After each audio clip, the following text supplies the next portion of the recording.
Recently, I've been building a little fort just for giggles and, laughter and all that stuff. And I've reached a point where I'm now looking at that fort and going, hey, you know what? I think I'm missing a couple key pieces that I've lost focus on. And I think there's a valuable lesson to be learned here. Again, I did this whole fort more as a joke than anything else. But as I'm looking back on it, I'm realizing, we all play Rimworld differently. We all have our different desired experience and so on and so forth. And I have to be honest, I personally love playing Rimworld with mods. I think the mods is part of what makes Rimworld the most fun. Now that I can actually play with a huge range of mods and so forth and so on, the game is a lot more enjoyable to me personally. It's real easy to just start slapping on mods to fix individual problems, but if you're just slapping on a mod to fix one problem here or one problem there, I think you're kind of missing the point of why we install mods, why we build mods. And I'm very tempted to say, I'm announcing that I'm going to be building my own mod list, something that I always really hate people doing, to be honest. Everyone has their own unique experience, but what I really want is, I really want a mod list that does very, very specific things in a very specific way. See, one of the problems my fort had was with prepare carefully. Is that the correct mod? The main one that most people use, E&B's prepare carefully? I believe that's right. And believe it or not, using that mod actually creates more problems for me because I tend to overbuild my characters and over-specialize them, which works at an end game fort. It is fine once you have nearly beaten the game and you have a massive population and you can have people hyper specialized on individual tasks. It does not work fine when you've got 3 or 4 colonists and you're trying to get everyone to work together, and honestly you're having more emotional breaks than anything else, and the raids aren't that bad, but man, the emotional tantrums and the death spiral mechanic is really going full bore on you. Yeah, you know what? Pretty sure that's prepare carefully, because when I don't use it, with prepare moderately, I get a far more balanced emotional state from my fort than if I do the prepare carefully route. When you play the game and you start adding on mods, if you're playing with over 100 mods, I'm going to guess you have reached a point where honestly some of those mods aren't really what you want, and that's part of the issue. For me, the single most important mod, I am pretty sure I will never, ever, ever play the game without it again. I don't care if I'm joking about playing without mods. I'm going to include this one, is work jobs. I don't remember the name. The mod's name will be in the list down below, guys. You can pull it up if you want. It adds a ton of new jobs to the work orders menu, so you can actually prioritize work in an actual meaningful way. If you've ever played Dwarf Fortress, you have the ability to basically assign, the priority of who does what kind of work to a specific task. That's a little vague. Let's say you have a crafting station, right? And you're wanting to build those little blocks. And you also have someone you're wanting to make a legendary submachine gun. I don't want that guy with inspired creativity to work on a block. I want them to work on that machine gun. I want this person to do these tasks first. I want this person to do these tasks first.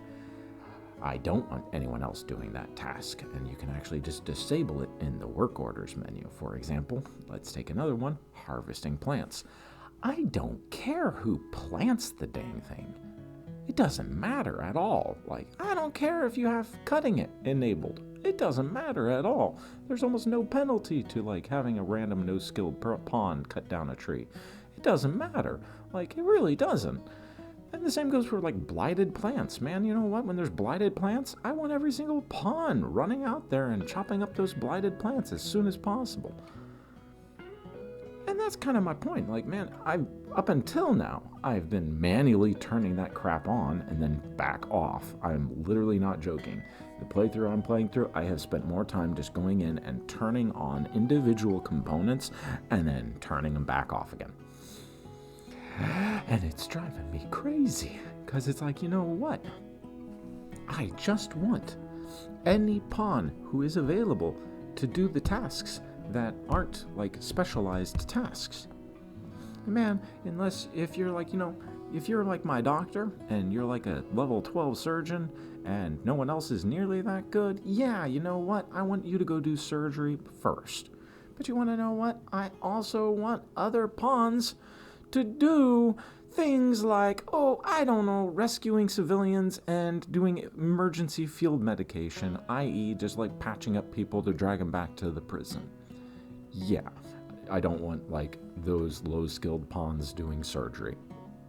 Duh. Why on earth do I have surgery and like putting a band-aid on a boo-boo in the same list? Seriously, it drives me crazy. When you play this game and you're building that huge list, take a moment to turn it off. Believe it or not, this is actually one of the things I have actually saved. I have actually saved a mod list with no mods. I have saved a mod list with what I will call my minimalist mods. And boy, how is the work order one going on that list. Man, playing without work orders is just driving me crazy. And I think the part that I'm trying to get at here is I didn't have this mod before playing this way, because I think I have actually been installing a bunch of other mods that kind of affect this ability, this process, like the Harvest Anywhere mod, or the Harvest on-off toggle, which is also a really handy mod. But you know what? I can play without it. I get it. Like, it's kind of a cheap mechanic, because if you can tell the pawn's not to harvest a crop, you can just let the crop sit there, and it doesn't technically count towards your wealth, which is kind of cheating.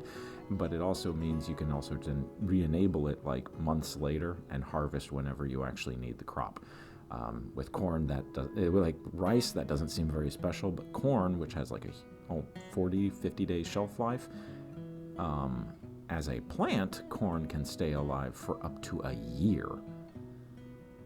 And see, I say that's kind of cheaty, and then I'm like, wait a minute, why would you build the ability for that plant to sit there for a year without being harvested if we're not allowed to do that? And again, if you really wanted to do it, all you have to do is turn off the gardening zones, which is annoying, and it's a lot easier to just use the toggle switch, right?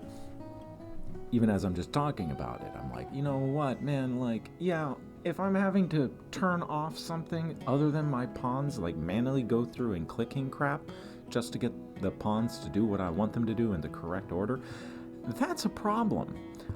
A stupid problem. I'll be honest. Like, I'm going to be really, really, really honest. I like big stacks. I like Ogre Stack. Do I need it to play? No. You know what? I can make do without Ogre Stack. But you want to know what I do want? I do want the ability to split my stacks. Which sounds really weird because, Ogre Stack does kind of the exact opposite. But I really like the idea of being able to put, 12 units of food in the prison and 12 units of food in the main dining hall for my citizens. I like the idea of the citizens eating in the correct place and the prisoners eating in the wrong place. I like that idea. It's a good idea. Yeah,